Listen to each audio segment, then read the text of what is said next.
Let's talk about something that happens more often than anyone likes to admit, and that causes a very specific kind of damage that takes years to heal from. There are men who enter relationships with women, sometimes very deliberately, sometimes gradually, with no real intention of marrying them. But they stay. They stay long enough to have a physical relationship, to receive emotional support, to be cared for, cooked for, listened to, comforted. They take everything a committed relationship offers. And then at some point, sometimes after months, sometimes after years, they leave. Or they reveal that they were never serious. Or they simply begin the process of distancing themselves while the woman slowly realizes what has been happening all along. This is not a rare situation. It happens across cultures, across age groups, across different types of relationships. But it causes a specific and intensified kind of damage when it happens to a woman who is already carrying the weight of the expiry date pressure, a woman who is already afraid that time was running out, that she was becoming less desirable with age, that this relationship might be her last real chance at something serious. Because for that woman, the ending of a long relationship that was never going to become what she hoped is not just heartbreak. It is confirmation of her worst fear. It feels like proof that she was right all along to be afraid. Let's talk about how this pattern typically develops, because it does follow patterns that are worth recognizing. It usually starts with connection that feels genuine. He is attentive, interested, and emotionally present, at least in the beginning.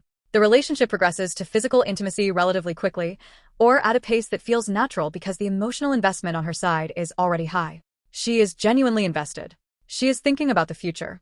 She is already imagining how this might unfold.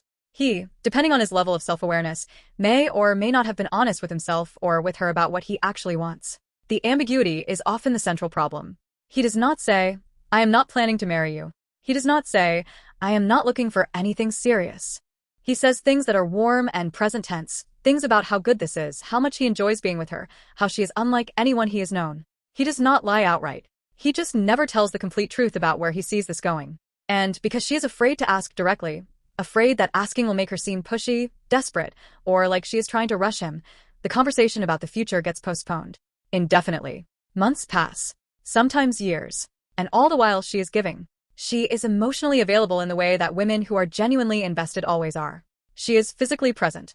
She may be contributing to his daily life in all the quiet, invisible ways that a caring partner does, remembering things that matter to him, being there when he is having a hard time, adjusting her own plans to accommodate his. And he is receiving all of that comfortably, without the relationship ever reaching the point where it costs him the kind of commitment she has been silently hoping for.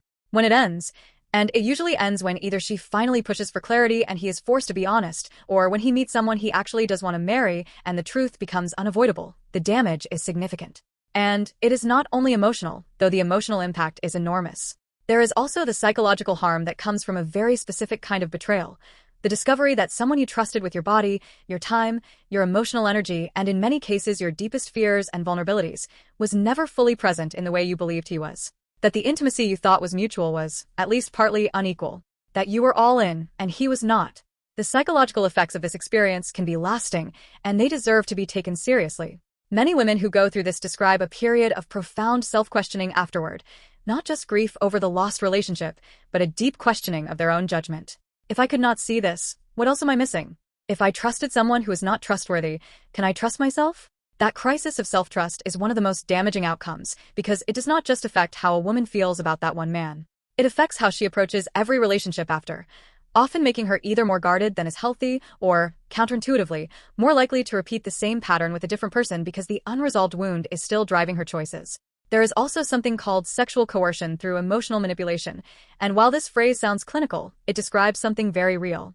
When a man maintains the emotional atmosphere of a committed relationship in order to sustain physical intimacy that would likely not be offered otherwise, he is using the expectation of a future that he has no genuine plan to deliver.